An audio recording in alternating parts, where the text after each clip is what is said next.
today begins a new adventure, because today I'm going to begin the epic walk of the Oldham, Ashton-and-Lyne Railway, and I'm starting at this particular piece of brickwork here, which is the only remains now of Oldham Central Station. This is Central Station, and it's exactly the way I remember it. I used to go here regularly on a Sunday morning after I'd finished Sunday school. I used to buy my ticket to Dean Lane, and I used to go around Newton Heath Sheds every Sunday. Now if you look to the left, to the far left, just to the side of the building there, you can see the bridge, which is right at the end of the building there. And if you look down to the left where the two external windows are, you can see the stonework that's at the bottom there. That is still extant on the bridge now. Central Station was located at this spot, and just over here was Clegg Street Station. And Clegg Street was originally the starting point for the Oldham Ashton-and-Lyne Railway. It's prudent here to mention Glodwick Road Station. This was later incorporated into the Oldham Ashton-and-Lyne Railway, as by 1895 Bradshaw shows 24 services on the Oldham Ashton-and-Lyne Railway. About 20 of those started or finished at Glodwick Road. By 1922 there were only 12 services on that line, and of which 10 of those started or finished at Glodwick Road. And it's exactly as I remember it as a kid. And the bridge in the distance there, that is where I used to look over and try and see the trains. This is another view of Glodwick Road Station. By this time the station was getting into a little bit of a rundown situation, and you can see it's coming to the end of its life there. But still a very beautiful station by all accounts. Now over this bridge here, this was where Central Station was. And if you look way into the distance there, you can just about make out the portal there of the tunnel that goes through to Oldham Worneth Station. This is a view of the new Oldham bypass, just to the right of the diesel multiple unit pulling up there towards Mumps Bridge. To the left you can see the signal box that controlled the Waterloo Street. That's the Waterloo Street just underneath it. And in the distance you can see the bridge, which was where Central Station was, and just before that it forked off to the left to Clegg Street Station, and that's the line that we're going to be following. This view shows the junction of the Oldham Ashton-and-Lyne Railway. The line to the right is where Oldham Central Station is, and you can see the building there just on to the right of the bridge, and the bridge is one that we've been taking our viewpoint from. That went on through to the tunnels, which went through to Worneth Station and then on to Manchester. The branch to the left here was the Oldham Ashton-and-Lyne Railway, and the Clegg Street Station can be seen above this bridge, and as you can see it's in a little bit of a derelict condition at this stage, but it was one of the, well, it was the biggest station out of the whole 5 that belonged to in the Oldham Borough.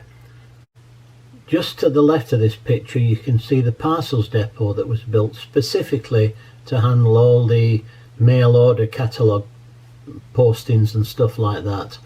Down the centre you can see the junction there. Towards the left is going towards Guy Bridge. To the right you've got the line that's going down towards Oldham Central Station.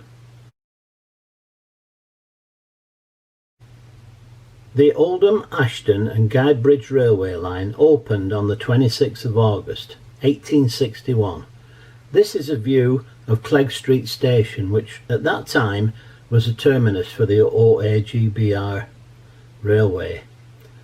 A celebration of the opening of the line took place on the following Wednesday after it had opened, when a special train was carrying 200 guests. It ran from Manchester London Road Station. It went through Guide Bridge and on to the terminus at Clegg Street, which you can see here. In September 1861, the line operated around 12 round trips between Oldham Clegg Street and Manchester London Road, and most of them went through Guide Bridge. Until 1872, the Manchester, Sheffield and Lincolnshire Railway operated the trains. The London North Western region took over some services around about 1869 to 1870, and then after 1873 all the coaches were supplied by both of those lines jointly. This is the exterior of Clegg Street station. It had 4 platforms and it even had a refreshment room. It was one that was licensed. It was rebuilt round about the turn of the 20th century, 1901, something like that. It was completed. It would have been quite a fantastic building in those days, and quite a feather in the cap of the builders there. This is a great view of Clegg Street station. We're looking towards the Oldham end, and here it shows all 4 platforms. It also shows the water tower that was available, and if you look just to the top right, you can see the iron bridge that used to go through to Woodstock Street from Clegg Street. That was one of 2 bridges. The other one was closer to Oldham, Mumps, and that was called Gas Street Bridge. But this is an exceptional view which shows a little bit in a derelict state, but it just shows how big a station it was at Clegg Street. This view of Clegg Street station shows a train that looks like it's coming backwards from Park Bridge area. It's coming in on the left hand line as it's travelling, and it's coming into the station at Clegg Street. These were push and pull.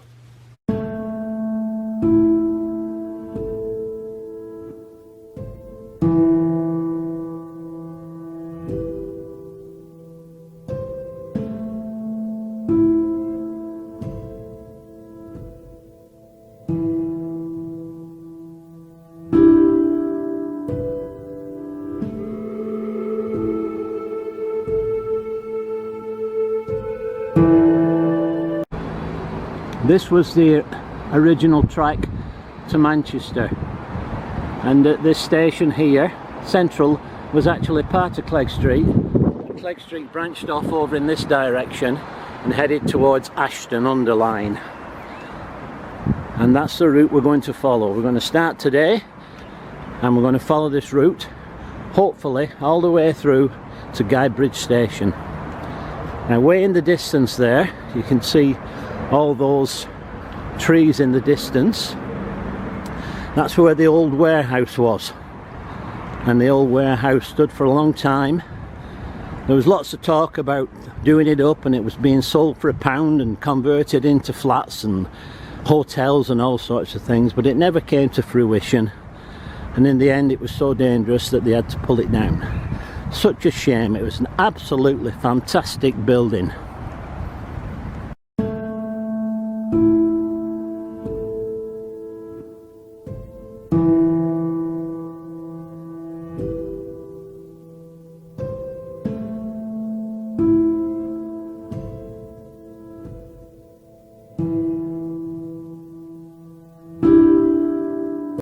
The line just branched off towards the right of the warehouse, and there was tracks that led into it from there.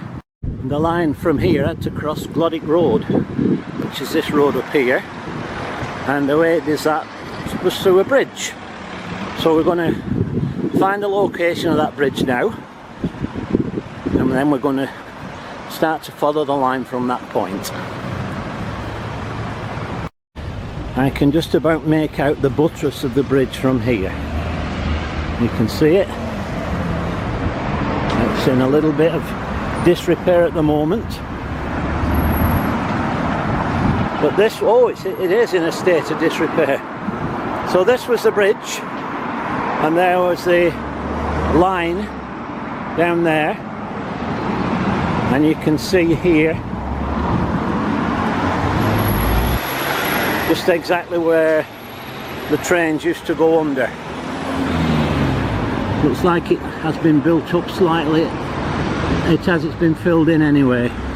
And then just across the road is the other side of the bridge, and there's a footpath at the side of that bridge, so I'm hoping that that's going to be the line that I want to follow.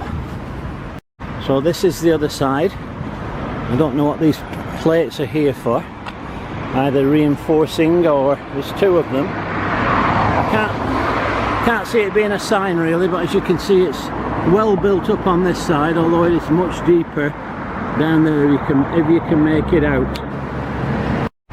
So here begins the trail, and luckily for me there's a footpath here. I don't know if it goes all the way through, if it's accessible all the way through or not, but we're about to see. There is a brick wall down by the side of this, but I'm sure that's a modern one. I don't think that would have been here in the days of the railway.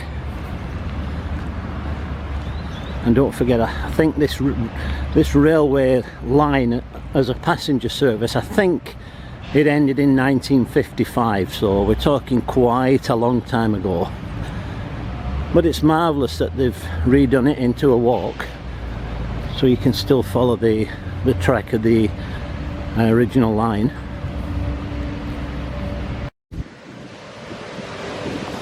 I was never fortunate enough to travel this line, which is a shame.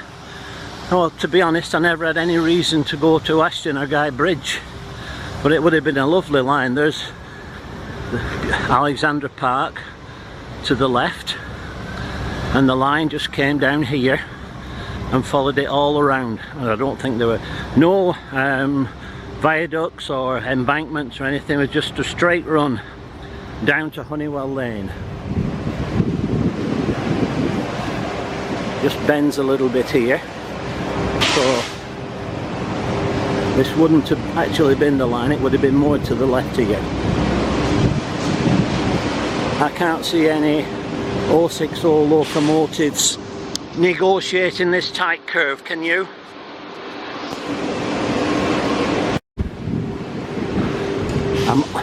I'm almost 100% sure there's not going to be any relics from the past on this walk anyway. But you never know, things pop up to surprise you. That's why I like to do these walks blind.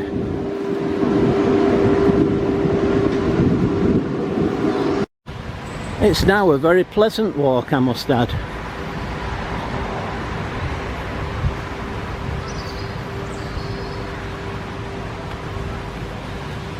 I think the line would have just gone down the middle, where I'm right in the centre of the camera there. I'm sure that's where the track would have been going, but the path veers off a little bit, obviously, for various reasons, geographical, etc.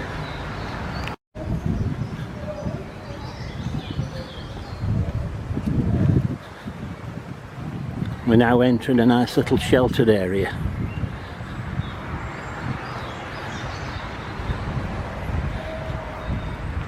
I remember looking at all the old pictures of this railway and all the locomotives. There used to be Eastern Region engine, usually started with 6-7, which was an anomaly at Oldham really. So it was a good chance to see some rare engines on this line. I can still picture the locomotive trundling down here, hauling one or two coaches. They were usually very small passenger trains. It was a line that wasn't really well used, and I guess it's understandable that sometimes these things have to come to an end. However, that's in the advent of progress, isn't it? Now they're bringing them back, heritage lines, and they're making money. Granted, it's by volunteer work, and I'm sure something better could have been done than to destroy all the fabric of the British railway system. I just noticed there are two paths here, and I would imagine that that other path is more on the line of the line. So I'm going to wend my way over here so I can be as sure as I can of following the actual line. We'll see when we get to Honeywell Lane. It's not too far off now. And we're coming up to the moment of truth in a minute or two.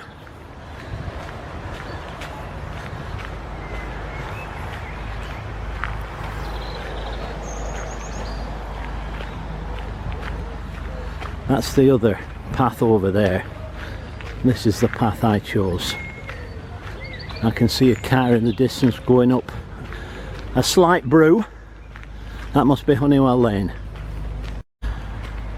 Now this is my demeller, because this path leads back to the main road. There's the path I was following, but there's an intermediate path here, and I think I can see the bridge in the distance, so this is the route I'm going.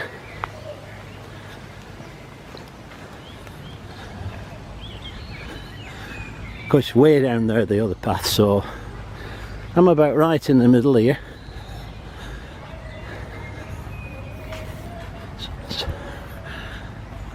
Yes, that's got to be the bridge. That's Honeywell Lane, so there's the bridge. I thought that wall there, I thought that was the remains of the bridge, but on closer inspection I think the bridge went under here, and I think all the stonework's gone from it. I'll confirm in a minute, don't worry. Confirmed, this was the location of the bridge. Now there's just a metal fence there, so it would have gone through this embankment here. That's where it's been filled in, and it would continue on the other side. That's now heading towards Park Bridge, and that should be a very interesting section of the line as well. Yes, this was definitely the location of the bridge. I'll just take a look across the road.